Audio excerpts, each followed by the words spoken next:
Diaspora News Channel. Russian President Putin says Africa is a cemetery for Africans. Before you form an opinion, first let me read you the whole quote of what he said. Putin says, quote, Africa will never be independent. Africans believe in Europeans, Americans, Chinese more than themselves. They don't trust themselves at all.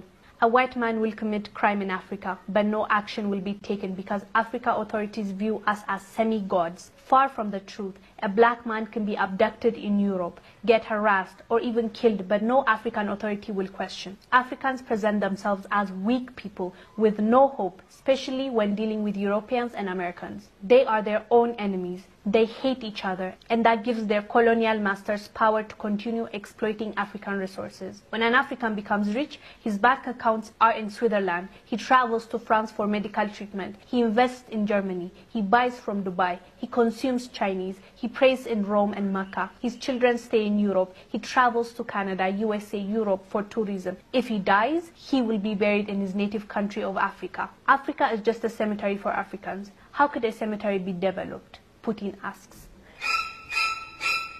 That's how it felt, really, hearing this from him. But let's be honest, let's have a real conversation.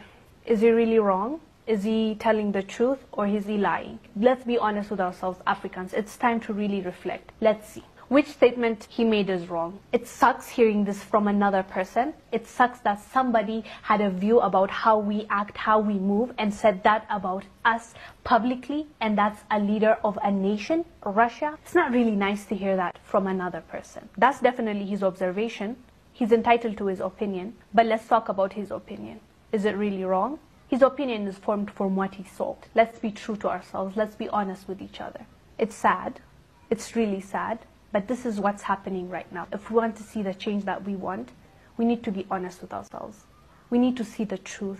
We need to reflect, and we need to change what needs to be changed. From what Putin said, most of it is right. Let's be clear. Our leaders see the white man as semi-gods. He said it. He even said, it's not true, but you guys think we're gods. How awful is that to hear? They know their power.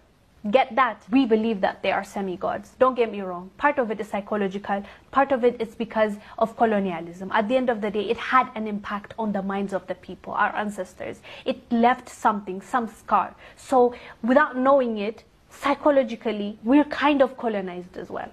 We need to now break that chain and come out of it. That's the main thing now. We're discussing this because I think it's important, because I believe it's important. If we really look at ourselves and see where we're going wrong, we can fix it. I believe our politicians, our leaders, believe that these guys are semi-gods.